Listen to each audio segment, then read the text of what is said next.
दोस्तों एक बार फिर से मैं आपके लिए SBI clerk form fill up 2025 apply online process की अपडेट लेके आ चुके हैं। किस तरह से आप एसबीआई क्लर्क जूनियर एसोसिएट के 5180 खाली पदों के लिए अपने फॉर्म अप्लाई कर सकते हो, स्टेप बाय स्टेप कंप्लीट जानकारी आपको इस वीडियो में दी जाएगी।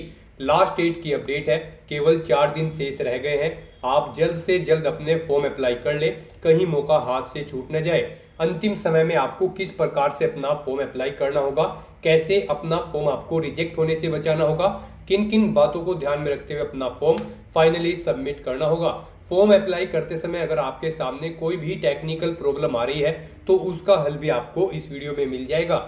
ऑनलाइन आवेदन करते समय आपको कोई भी ऐसी गलती या फिर मिस्टेक नहीं करनी होगी जिसको करने से आपके एप्लीकेशन फॉर्म रिजेक्ट हो सकते हैं।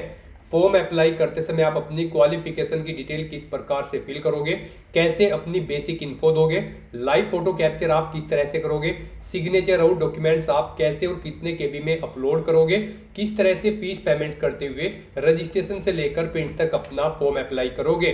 तो पूरी जानकारी के लिए आपको ये वीडियो शुरू से लेकर एंड तक बिना स्किप किए हुए देखनी होगी। इस वीडियो को पूरा देखने पर ही आपके सभी सवाल और डाउट क्लियर होंगे। तो चलिए दोस्तों, बिना कोई वक्त गंवाए शुरू करते हैं एसबीआई क्लर्क फॉर्म फिलअप की पूरी जानकारी। फॉर्म भरने से पहले आपको सबसे पहले हमारी वेबसाइट आईएनडी सरकारी नौकरी के इस पेज पर विजिट करना होगा, जिसका लिंक आपको नीचे description plus first comment box में मिल जाएगा। और हमारे इस पेज पर विजिट करके आप यहां से एसबीआई क्लर्क का फॉर्म अप्लाई कर सकते हो। State Bank of India, Bharatiya State Bank SBI के अंतर्गत junior associate customer support and sale की भर्ती निकली हुई है। एसबीआई क्लर्क की भर्ती है, 5180 वैकेंसीज है। लास्ट डेट की अपडेट है, केवल 4 दिन शेष रह गए हैं। 26 अगस्त 2025 तक आप अपना फॉर्म अप्लाई कर ले। अंतिम मौका है, अंतिम समय में आप किस प्रकार से अपना फॉर्म अप्लाई करोगे। आखिरी समय का वेट न करें, आखिरी समय में कोई भी टेक्निकल प्रॉब्लम हो सकती है, तो आप आज ही से अभी से अपना फॉर्म अप्लाई कर ले। 24,050 से 64,480 सैलरी है। ग्रेजुएट डिग्री, बैचलर डिग्री से आप अप्लाई कर सकते हो। 20 से 28 वर्ष आयु सीमा है। फीस जनरल ओबीसी डब्ल्यूएस के लिए 750 है। एससी एसटी पीएच को फीस जमा नहीं करनी होगी। ऑनलाइन मोड से आप फीस पेमेंट करोगे। प्री एग्जाम मेन एग्जाम से सिलेक्शन होगा। ऑनलाइन आप ऑल इंडिया से अप्लाई कर सकते हो sbi.co.in पोर्टल से। इंपोर्टेंट लिंक सेक्शन के अंतर्गत ऑफिशियल नोटिफिकेशन पीडीएफ लिंक पर क्लिक करके आप इसकी पीडीएफ डाउनलोड कर सकते हो, जिसमें आपको यहाँ पर state wise, circle wise, category wise vacancies की कंप्लीट डिटेल मिल जाएगी। उसके बाद में स्क्रॉल डाउन करोगे तो यहाँ पर आपको एलिजिबिलिटी क्राइटेरिया की डिटेल मिल जाएगी, जैसे कि एज लिमिट, एज रिलैक्सेशन आपकी क्या रहेगी, किस कैटेगरी के लिए कितनी आयु सीमा में छूट मिलने वाली है आपको। उसके बाद में क्वालिफिकेशन की डिटेल आप यहाँ से चेकआउट कर ले। एग्जामिनेशन पैटर्न आपको यहाँ पर प्री एग्जाम के लिए पैटर्न मिल जाएगा, मेन एग्जाम के लिए पैटर्न, सिलेबस आपको डिटेल में दिया गया है। एग्जामिनेशन सेंटर की आपको लिस्ट मिल जाएगी। फीस पेमेंट करने की पूरी जानकारी, किस कैटेगरी को कितनी फीस किस तरह से जमा करनी होगी। फॉर्म अप्लाई करते समय आपकी गाइडलाइंस यहाँ पर दी गई है, जैसे कि फोटो आपको किस प्रकार से कैप्चर करना होगा, किस तरह से अपने डॉक्यूमेंट्स अपलोड करने होंगे, left thumb impression, handwritten declaration, signature आपको कैसे और कितने केबी में अपलोड करने होंगे। पूरी प्रक्रिया, पूरी गाइडलाइंस आपको यहाँ पर मिल जाएगी। तो ऑनलाइन आवेदन करने से पहले आपके नोटिफिकेशन की पीडीएफ पूरा पढ़ना अनिवार्य है। इसको पूरा पढ़ने से आपके सभी सवाल और डाउट क्लियर होंगे। पीडीएफ रीड आउट करने के बाद में आपको अप्लाई ऑनलाइन लिंक पर क्लिक करना होगा, तो आपके सामने ऑनलाइन आवेदन करने का ये ऑफिशियल पोर्टल ओपन हो जाएगा। गाइस, यहाँ पर अगर आपने पहले से रजिस्ट्रेशन कर रखा है तो आपको अपना रजिस्ट्रेशन नंबर एंटर करना है, अपना पासवर्ड आपको एंटर करना है, ये कैप्चा कोड आपको यहाँ पर एंटर करना है और उसके बाद आपको सबमिट के ऑप्शन पर क्लिक करते हुए अपने डैशबोर्ड में लॉगिन करके अपना फॉर्म अप्लाई कर लेना है। और अगर आप इस भर्ती के लिए फर्स्ट टाइम अप्लाई करने जा रहे हो तो सबसे पहले यहाँ पर आपको अपना रजिस्ट्रेशन करना होगा। उसके लिए आपको click here for new registration की टैब दी गई है, आप इस पर क्लिक करें, आपके सामने रजिस्ट्रेशन का फॉर्म ओपन हो जाएगा। यहाँ पर आपको अपनी बेसिक इन्फॉर्मेशन प्रोवाइड कराते हुए अपना रजिस्ट्रेशन कंप्लीट करना होगा। सबसे पहले यहाँ पर आपको अपना फर्स्ट नेम एंटर करना है, उसके बाद उसे एक बार फिर से एंटर करके कंफर्म कर लेना है। मिडिल नेम, लास्ट नेम है तो वो आप एंटर कर दे, नहीं है तो इन कॉलम्स को खाली छोड़ दें। फिर यहाँ पर आपको अपना मोबाइल नंबर एंटर करना है, उसे एक बार फिर से एंटर करके कंफर्म कर लेना है। कोई अल्टरनेट मोबाइल नंबर है तो वो आप एंटर कर दे, नहीं है तो इस कॉलम को खाली छोड़ दे। फिर यहाँ पर आपको अपनी ईमेल आईडी के शुरू के कैरेक्टर एंटर करने हैं @ से पहले, और फिर यहाँ पर आपको @ डोमेन इधर से सिलेक्ट कर लेना है, जिस डोमेन पर आपकी ईमेल आईडी है उसके बाद गाइज यहाँ पर आपको अपनी email ID, complete email ID type करनी है, ये कैप्चा कोड यहाँ पर एंटर करना है और सेव एंड नेक्स्ट के इस ऑप्शन पर क्लिक कर देना है। नेक्स्ट आपके सामने कुछ इस तरह से इंटरफेस ओपन होगा। यहाँ पर आपको एक रजिस्ट्रेशन नंबर और पासवर्ड प्रोवाइड कर दिया गया है। ये रजिस्ट्रेशन नंबर और पासवर्ड आपके रजिस्टर्ड मोबाइल नंबर और ईमेल आईडी पर भी सबमिट कर दिया गया है। आपको इन्हें केयरफुली नोट डाउन करके रख लेना है फ्यूचर यूज के लिए। और यहाँ पर गाइज अब आपको अपना फोटो अपलोड करना है, लाइव फोटो कैप्चर करना है और अपने सिग्नेचर यहाँ पर आपको अपलोड कर देने हैं। इनके लिए यहाँ पर आपको गाइडलाइन दी गई है। आप guideline for scanning the photograph and signature के इस लिंक पर क्लिक करें। आपके सामने ये पीडीएफ ओपन होगी, यहाँ से आप चेकआउट कर सकते हो। आपका जो फोटो होगा जो आपको अपलोड करना है वो यहाँ पर उसका साइज 4.5 सेंटीमीटर इंटू 3.5 सेंटीमीटर होना चाहिए और यहाँ पर ये 20 KB से 50 KB के बीच में फाइल का साइज होना चाहिए। जेपीजी या फिर जेपीईजी फॉर्मेट में आपका फोटो होना चाहिए और जो आपके सिग्नेचर होंगे वो यहाँ पर 10 से 20 KB के बीच में होने चाहिए। डायमेंशन उनकी 140 इंटू 60 पिक्सल होनी चाहिए। यहाँ पर आपके सिग्नेचर को आपको कैपिटल लेटर्स में नहीं करना है। ब्लैंक इंक पेन से आपको एक वाइट पेपर पर अपने सिग्नेचर करने होंगे और जो आप फोटो कैप्चर करेंगे उसे कैप्चर करते हुए आपको कुछ चीज़ों का ध्यान रखना है। जब आप अपना फोटो कैप्चर करेंगे आपको सीधा कैमरे की तरफ देखना है और अपने चेहरे पर आपको कोई मास्क या फिर कोई सनग्लासेस नहीं पहनने हैं। साथ ही आपको कानों में कोई ईयरफोन्स वगैरह नहीं लगाने हैं। तो इस तरह से आपको इन गाइडलाइंस को ध्यान में रखते हुए अपने डॉक्यूमेंट्स यहाँ पर आपको अपलोड करने हैं। फोटो अपलोड करने के लिए यहाँ पर आपको चूज फाइल के इस ऑप्शन पर क्लिक करना है, फाइल को सिलेक्ट कर लेना है और अपना फोटो यहाँ पर आपको अपलोड कर देना है। फिर यहाँ पर आप अपने वेब कैमरा के थ्रू अपना फोटो कैप्चर कर सकते हैं, लाइव फोटो, या फिर गाइस यहाँ पर आपको ये QR कोड दिया गया है। यहाँ पर आप क्लिक हियर टू स्कैन के इस ऑप्शन पर क्लिक करें। इस QR कोड को अपने मोबाइल फोन से स्कैन करें किसी भी QR कोड एप्लीकेशन को रीड करने वाली एप्लीकेशन के थ्रू और फिर वहाँ पर लिंक पर क्लिक करते हुए आप अपना लाइव फोटो यहाँ पर कैप्चर करके यहाँ पर उसे सेट कर दें। उसके बाद यहाँ पर आई कन्फर्म के चेकबॉक्स को आपको ओके करना है। फिर आपको अपने सिग्नेचर यहाँ पर आप अपलोड करने हैं। उसके लिए भी आपको चूज फाइल के इस ऑप्शन पर क्लिक करना है, फाइल को सिलेक्ट कर लेना है और अपने सिग्नेचर भी यहाँ पर आपको अपलोड कर देने हैं। फिर आपको इस चेकबॉक्स को ओके करना है। यहाँ पर अगर आपके फोटो और सिग्नेचर की फाइल का साइज कम या ज़्यादा है, दी गई रिक्वायरमेंट के अकॉर्डिंग नहीं है, तो यहाँ पर अब आपको इंटरनेट ब्राउजर पर जाना है। वहाँ पर आपको गूगल में जाकर टाइप करना है image resizer. Multiple online website open होगी, किसी भी वेबसाइट को आप ओपन करें और वहाँ पर अपना जो भी डॉक्यूमेंट का साइज आपको दी गई रिक्वायरमेंट के अकॉर्डिंग सेट करना है उसे वहाँ पर आप अपलोड कर लें और फिर आप दी गई गाइडलाइन के अकॉर्डिंग उसका साइज सेट करके उसे डाउनलोड करके फिर यहाँ पर आप अपलोड कर दें। इस तरह से यहाँ पर अपना फोटो और सिग्नेचर अपलोड करने के बाद फिर आपको नेक्स्ट के इस ऑप्शन पर क्लिक कर देना है। नेक्स्ट आपके सामने कुछ इस तरह से इंटरफेस ओपन होगा। अब यहाँ पर आपको अपनी बेसिक डिटेल देनी है। यहाँ पर सबसे पहले आपको अपना सर्कल सेलेक्ट कर लेना है। यहाँ पर अगर आप चंडीगढ़ / न्यू दिल्ली या फिर लखनऊ / न्यू दिल्ली या फिर महाराष्ट्र / मुंबई मेट्रो, इनमें से कोई भी ऑप्शन सेलेक्ट करते हैं तो फिर यहाँ पर आपको अपनी सर्कल प्रेफरेंस देनी है। यहाँ पर आप जिस सर्कल को फर्स्ट नंबर पर प्रेफरेंस देना चाहते हैं उसे फर्स्ट नंबर पर सेलेक्ट करें, जिसे सेकंड नंबर पर प्रेफरेंस देना चाहते हैं उसे आप सेकंड नंबर पर यहाँ पर सेलेक्ट करें। उसके बाद यहाँ पर आपको अपना स्टेट सेलेक्ट कर लेना है। फिर आपसे पूछा गया कि क्या आप इस स्टेट की लोकल लैंग्वेज जानते हैं प्रोफिशिएंसी टेस्ट के लिए, तो यहाँ पर आपको वो लैंग्वेज सेलेक्ट कर लेनी है। आपको उस स्टेट की लैंग्वेज शो कर दी जाएगी। जो स्टेट यहाँ पर आप सेलेक्ट करेंगे तो आप अपने अकॉर्डिंग यहाँ पर लैंग्वेज सेलेक्ट करें। उस स्टेट की जो भी लोकल लैंग्वेज होंगी वो यहाँ पर आपको शो कर दी जाएंगी। फिर आपसे पूछा गया कि क्या आपके पास 10वीं और 12वीं क्लास में जो लैंग्वेज यहाँ पर आपने लोकल सेलेक्ट की है वो एक सब्जेक्ट के तौर पर थी। अगर थी तो आप यस करेंगे, नहीं तो नो ऑप्शन सेलेक्ट करेंगे। उसके बाद यहाँ पर आपको अपनी कैटेगरी सेलेक्ट कर लेनी है। फिर यहाँ पर अगर आप रिजर्व कैटेगरी से बिलोंग करते हैं तो आपको अपनी सब कास्ट एंटर करनी होगी। उसके बाद यहाँ पर अगर आप EWS सर्टिफिकेट इशू कराते हैं on the basis of your income financial year 2024-25 के, तो यहाँ पर आप इस चेकबॉक्स को ओके करेंगे। अगर आप यहाँ पर EWS कैटेगरी सेलेक्ट करते हैं, नहीं तो आपके सामने ये ऑप्शन डिसेबल्ड कर दिया जाएगा। फिर यहाँ पर आपसे पूछा गया कि क्या आप SBI के ट्रेन अप्रेंटिस कैंडिडेट हैं, अगर हैं तो आप यस ऑप्शन सेलेक्ट करेंगे और फिर आप टाइम पीरियड सेलेक्ट करेंगे, कब से आपने अपनी यहाँ पर अप्रेंटिसशिप स्टार्ट की थी और कब वो एंड हुई है यानी कि कंप्लीट हुई है, वो डेट आपको सिलेक्ट कर लेनी है। और अगर आप यहाँ पर SBI के अप्रेंटिस कैंडिडेट नहीं हैं तो यहाँ पर आप नो ऑप्शन सेलेक्ट कर लेंगे। फिर यहाँ पर आपको अपनी HRMS ID भी एंटर करनी होगी अगर आप SBI के ट्रेन अप्रेंटिस कैंडिडेट होंगे, और अगर नहीं है तो आपके सामने डिसेबल्ड कर दिए जाएंगे सभी ऑप्शन। फिर यहाँ पर आपसे पूछा गया कि क्या आप person with benchmark disability candidate हैं और आपकी डिसेबिलिटी 40% से अबव है, अगर है तो आप यस करेंगे। फिर आप अपनी डिसेबिलिटी का टाइप सेलेक्ट करेंगे और फिर यहाँ पर आप अपना सब टाइप ऑफ डिसेबिलिटी देंगे। सब टाइप ऑफ डिसेबिलिटी दोबारा से सिलेक्ट करेंगे और मल्टीपल डिसेबिलिटी है तो यहाँ पर आप वो सिलेक्ट कर लेंगे। और अगर आप PWBD कैंडिडेट नहीं हैं और आपकी डिसेबिलिटी 40% से अबव नहीं है तो यहाँ पर आप सिंपली नो ऑप्शन सेलेक्ट करेंगे, फिर आपको आगे की डिटेल नहीं देनी होगी। फिर यहाँ पर आपसे पूछा गया कि क्या आप सर्बल पैलेसी से इफेक्टेड है, सफरिंग है, अगर हैं तो आप यस करेंगे, नहीं तो नो ऑप्शन सेलेक्ट करेंगे। यहाँ पर आपके सामने ये ऑप्शन तभी एक्टिव होगा जब आप यहाँ पर PWBD कैंडिडेट के ऑप्शन में यस ऑप्शन सेलेक्ट कर लेंगे।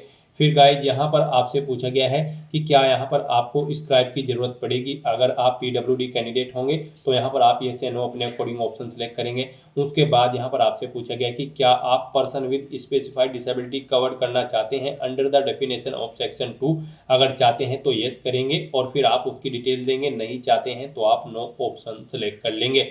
फिर यहाँ पर गाइज आपको अपना रिलीजन सेलेक्ट कर लेना है। उसके बाद यहाँ पर आप माइनॉरिटी कम्युनिटी के अंतर्गत आते हैं तो यस करेंगे, नहीं तो नो ऑप्शन सेलेक्ट करेंगे। आपको आपकी नेशनलिटी ऑटोमेटिकली फिर मिल जाएगी इंडियन। फिर यहाँ पर आपसे पूछा गया है कि क्या यहाँ पर आप रिलेक्शन चाहते हैं, अगर आप वीडो है या फिर डाइवोर्स वुमेन है, अगर चाहते हैं तो यस करें, नहीं तो नो ऑप्शन सेलेक्ट करें। फिर यहाँ पर आपसे पूछा गया कि क्या आप एक सर्विस मैन हैं, अगर हैं तो यस करें, नहीं तो नो ऑप्शन सेलेक्ट करें। उसके बाद आपसे पूछा गया कि क्या आप डिसेबल्ड एक सर्विस मैन हैं, अगर हैं तो यस करें और फिर सर्विस पीरियड मंथ्स में यहाँ पर आप एंटर करें, नहीं है तो नो ऑप्शन सेलेक्ट करें। उसके बाद यहाँ पर आपसे पूछा गया है कि क्या आप यहाँ पर डिपेंडेंट सर्विस स्किल्ड एक्शन है कैंडिडेट हैं, अगर हैं तो यस करेंगे, नहीं तो नो ऑप्शन सेलेक्ट करेंगे। उसके बाद यहाँ पर आपसे पूछा गया है कि क्या आप यहाँ पर ऑलरेडी SBI बैंक में क्लैरिकल कैडरे की पोस्ट पर कार्यरत हैं, अगर हैं तो यस करेंगे और फिर यहाँ पर नहीं है तो आप नो ऑप्शन सेलेक्ट करेंगे। उसके बाद यहाँ पर आपसे पूछा गया है कि क्या आप स्टेट बैंक ऑफ इंडिया में एम्प्लॉय थे और आप यहाँ पर रिजाइन कर चुके हो क्लैरिकल कैडरे की पोस्ट से। गाइस यहाँ पर अगर आप एम्प्लॉय थे और आप रिजाइन कर चुके हैं तो आप यस करेंगे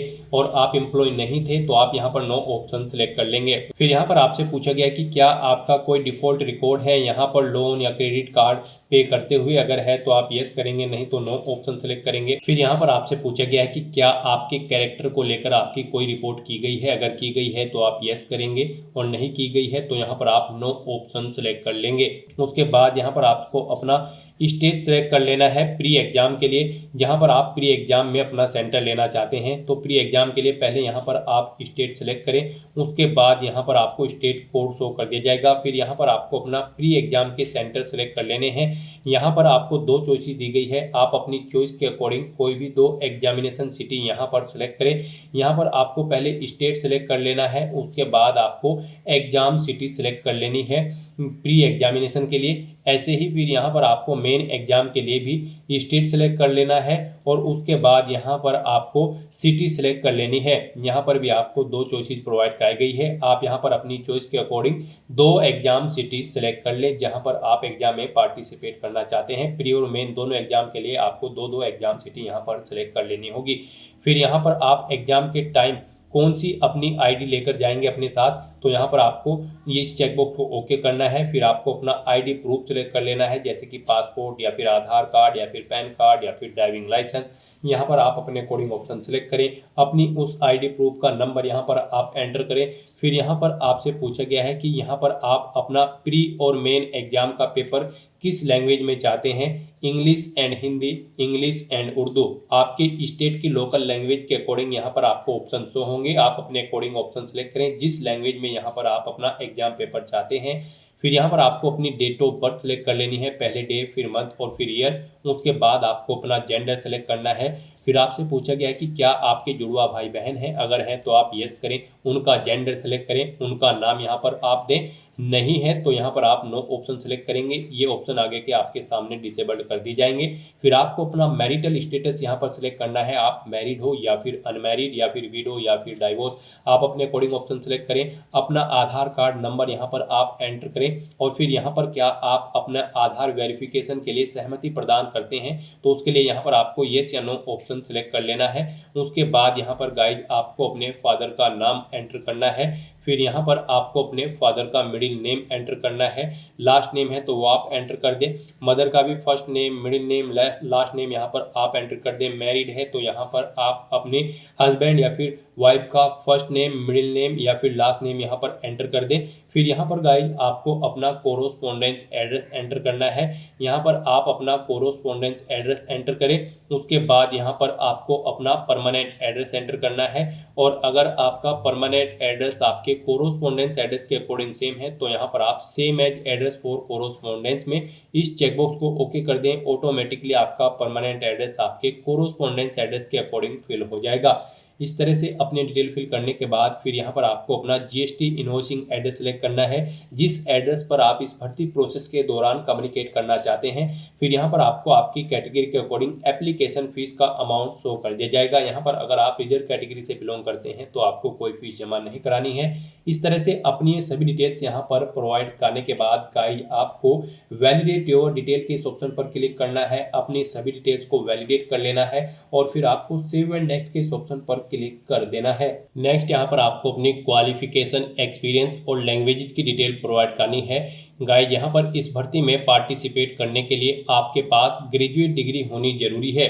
जी हाँ दोस्तों, यहाँ पर state Bank of India clerk की इस पोस्ट पर अप्लाई करने के लिए आपके पास ग्रेजुएट डिग्री होनी जरूरी है, किसी भी रिलीवेंट डिसिप्लिन के अंतर्गत किसी वेल रिकॉग्नाइज्ड यूनिवर्सिटी से। तो यहाँ पर आपको अपनी क्वालिफिकेशन की डिटेल प्रोवाइड करनी है। सबसे पहले यहाँ पर आपको ग्रेजुएशन की डिटेल प्रोवाइड करनी है या फिर इसके इक्विवेलेंट अगर आपके पास कोई क्वालिफिकेशन है तब भी आप अप्लाई कर सकते हो। यहाँ पर आपसे पूछा गया है कि क्या आप फाइनल ईयर में अपियर्ड हो या फिर पास आउट कर चुके हो, आप अपने अकॉर्डिंग ऑप्शन सेलेक्ट करें। पास आउट अगर आप कर चुके हो तो पास ऑप्शन सेलेक्ट करेंगे। फिर यहाँ पर आप अपनी डिग्री बताएंगे, किस सब्जेक्ट या फिर स्ट्रीम में आपकी डिग्री है, art, commerce, science, agriculture, management, engineering या फिर अन्य। आप अपने अकॉर्डिंग यहाँ पर ऑप्शन सेलेक्ट करें। कॉलेज या यूनिवर्सिटी का नाम दें जिससे आपने अपनी ग्रेजुएशन पास आउट की है। पासिंग डेट यहाँ पर आपको सिलेक्ट करनी है, पहले डे, फिर मंथ और फिर ईयर। कितने परसेंट मार्क्स यहाँ पर आपने अपनी ग्रेजुएशन में ऑब्टेन किए हैं वो यहाँ पर आपको एंटर करने हैं। आपको बताना है आपकी फर्स्ट क्लास है, सेकंड है या फिर आप पास आउट है। आप अपने अकॉर्डिंग यहाँ पर ऑप्शन सेलेक्ट करें। उसके बाद अगर आपने कोई इंटीग्रेटेड ड्यूल डिग्री की है तो उसकी डिटेल आप प्रोवाइड कर सकते हैं। कोई पोस्ट ग्रेजुएशन की डिग्री कर रखी है तो उसकी डिटेल सेम ऐसे ही दे सकते हैं। कोई प्रोफेशनल या फिर अन्य क्वालिफिकेशन है तो उसकी डिटेल भी आप सेम यहाँ पर ऐसे ही प्रोवाइड करा सकते हैं। उसके बाद यहाँ पर आपको अपने एक्सपीरियंस की डिटेल देनी है। अगर आपको एक्सपीरियंस है, नहीं है तो इस सेक्शन को आप खाली छोड़ दें। यहाँ पर अगर आपको एक्सपीरियंस है और आप अपने एक्सपीरियंस की डिटेल प्रोवाइड करना चाहते हैं तो सबसे पहले यहाँ पर आपको अपना नाम देना होगा। उसके बाद आपको अपनी डेजिग्नेशन देनी होगी, जिस पोस्ट पर आप कार्यरत थे।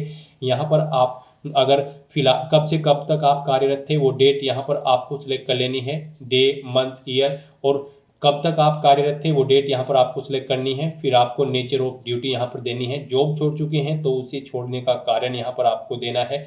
फिर इन डेट्स के अकॉर्डिंग आपके एक्सपीरियंस के ईयर कैलकुलेट करके यहाँ पर आपको शो कर दी जाएंगे, यहाँ पर आपको मंथ शो कर दी जाएंगे। इस तरह से अपने डिटेल प्रोवाइड करने के बाद आपको ऐड के इस ऑप्शन पर क्लिक करना है, ऐड मोर के। अगर आपको एक से ज़्यादा जगह वर्किंग एक्सपीरियंस है तो आप ऐड मोर के इस ऑप्शन पर क्लिक करें। सेम ऐसी ही एक और रो यहाँ पर आपको शो होगी, उसमें आप अपने एक्सपीरियंस की डिटेल प्रोवाइड करा दें। इस तरह से आप अपने एक्सपीरियंस की डिटेल यहाँ पर प्रोवाइड कर सकते हैं। उसके बाद यहाँ पर आपसे पूछा गया है कि क्या यहाँ पर आप प्री एग्जाम ट्रेनिंग लेने के इच्छुक हैं। अगर आप SC, ST, OBC, EX, DIS, XS, DXS या फिर PWBD कैंडिडेट हैं, अगर हैं तो आप यस करेंगे और फिर स्टेट सेलेक्ट करेंगे जिस स्टेट में यहाँ पर आप ट्रेनिंग लेना चाहते हैं और फिर यहाँ पर आप एग्जामिनेशन सेंटर सेलेक्ट करेंगे, ट्रेनिंग एग्जामिनेशन सेंटर सेलेक्ट करेंगे। और अगर आप प्री एग्जाम ट्रेनिंग नहीं लेना चाहते हैं तो यहाँ पर आप नो ऑप्शन सेलेक्ट करेंगे। आगे की डिटेल फिर आपको डिसेबल कर दी जाएगी। फिर यहाँ पर आपको अपनी लैंग्वेज की डिटेल प्रोवाइड करानी है। यहाँ पर आपको आपने जो स्टेट सेलेक्ट किया है, सर्कल सेलेक्ट किया है, उसकी लोकल लैंग्वेज आपको ऑटोमेटिकली फिर मिलेगी। इसे आपको रीड, राइट और स्पीक आना जरूरी है। उसके बाद आप जो भी लैंग्वेज जानते हैं जैसे कि इंग्लिश या फिर उर्दू या फिर कोई अन्य लैंग्वेज जो भी आप जानते हैं वो यहाँ पर आप एंटर करें और उसके बारे में बताएं। आप उसे रीड, राइट, स्पीक जो भी करना जानते हैं। इस तरह से यहाँ पर आपको अपनी क्वालिफिकेशन की डिटेल प्रोवाइड करा देनी है, फिर आपको अपने एक्सपीरियंस की डिटेल देनी है और फिर आपको अपने लैंग्वेज की डिटेल प्रोवाइड करा देनी है। अपनी ये सभी डिटेल्स प्रोवाइड कराने के बाद फिर आपको वैलिडेट योर डिटेल के इस ऑप्शन पर क्लिक करके अपनी सभी डिटेल्स वैलिडेट कर लेनी है और फिर आपको सेव एंड नेक्स्ट के इस ऑप्शन पर क्लिक कर देना है। नेक्स्ट, पीछे आपने जो अब तक डिटेल प्रोवाइड कराई है उसका पूरा प्रीव्यू आपको शो कर दिया गया है। आपको सभी डिटेल्स केयरफुली चेकआउट करनी है, पेज को नीचे स्क्रॉल डाउन करना है, डिक्लेरेशन सेक्शन में आना है, आई एग्री के चेक बॉक्स को ओके करना है और यहाँ पर आपसे पूछा गया है कि क्या आप कंफर्म करते हैं जो नाम आपने प्रोवाइड कराया है वो यहाँ पर आपके आईडी प्रूफ से मैच करता है, तो आपको इस चेकबॉक्स को ओके कर देना है। और अगर आपके नाम में कोई चेंज है तो यहाँ पर आपको एग्जाम टाइम के दौरान अपने चेंज नेम के लिए डॉक्यूमेंट प्रूफ शो करना होगा। उसके लिए आपको यहाँ पर इस ऑप्शन को सिलेक्ट करना होगा और अगर यहाँ पर आपका नाम बिल्कुल ओके है आपके आईडी प्रूफ के अकॉर्डिंग तो यहाँ पर आपको इसे ओके नहीं करना है। फिर उसके बाद गाइस यहाँ पर अगर आपके एप्लीकेशन फॉर्म में कोई मिस्टेक है तो आप बैक बटन पर क्लिक करके एडिट कर सकते हो और अगर सभी चीज़ें ओके हैं तो यहाँ पर अब आपको कंप्लीट रजिस्ट्रेशन के इस ऑप्शन पर क्लिक कर देना है। नेक्स्ट, यहाँ पर आपको अपना लेफ्ट थंब इम्प्रेशन और handwritten declaration document upload करना है। उसके लिए भी आपको गाइडलाइन दी गई है। आप गाइडलाइन फॉर डॉक्यूमेंट अपलोड के इस लिंक पर क्लिक करें।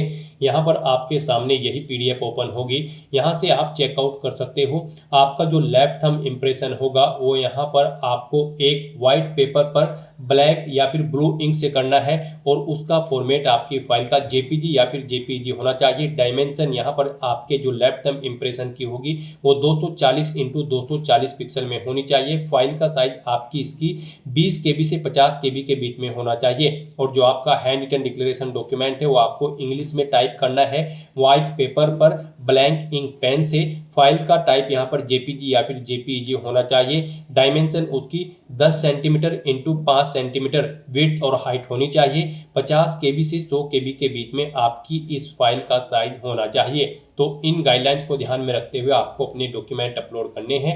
उसके लिए आपको चूज फाइल के ऑप्शन पर क्लिक करना है, फाइल्स को सिलेक्ट कर लेना है और 1 बाय 1 करके अपना थंब इम्प्रेशन और हैंड रिटन डिक्लेरेशन डॉक्यूमेंट यहाँ पर आपको अपलोड कर देने हैं। फिर आपको ये कैप्चा कोड इस बॉक्स में एंटर करना है और उसके बाद आपको यहाँ पर सेव एंड नेक्स्ट के ऑप्शन पर क्लिक कर देना है। इस तरह से यहाँ पर आपका एप्लीकेशन फॉर्म सक्सेसफुली सबमिट हो चुका है। अगर आप रिजर्व कैटेगरी से बिलोंग करते हो, अब यहाँ पर आपको प्रिंट एप्लीकेशन के ऑप्शन पर क्लिक करके अपने एप्लीकेशन फॉर्म का एक हार्ड कॉपी प्रिंट आउट ले लेना है फ्यूचर यूज के लिए, फ्यूचर रेफरेंस के लिए। और गाइस यहाँ पर अगर आप रिजर्व कैटेगरी से बिलोंग नहीं करते हैं तो आपको यहाँ पर पहले अपना फीस पेमेंट करना होगा। यहाँ पर अगर आप जनरल, ओबीसी या फिर ईडब्ल्यूएस कैंडिडेट हैं तो आपको 750 रुपये फीस के रूप में जमा कराने होंगे, जो कि आप ऑनलाइन मोड में debit card, credit card, net banking या फिर यूपीआई के माध्यम से जमा करा सकते हो।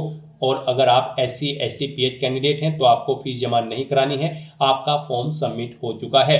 तो दोस्तों, ऐसे आप state Bank of India colour के 5180 खाली पदों को भरने के लिए अपना फॉर्म अप्लाई कर सकते हो बिना कोई मिस्टेक किए हुए।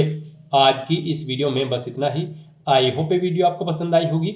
अगर पसंद आई हो तो इसे लाइक और शेयर करें। चैनल पर नए हो तो इसे सब्सक्राइब कर लें।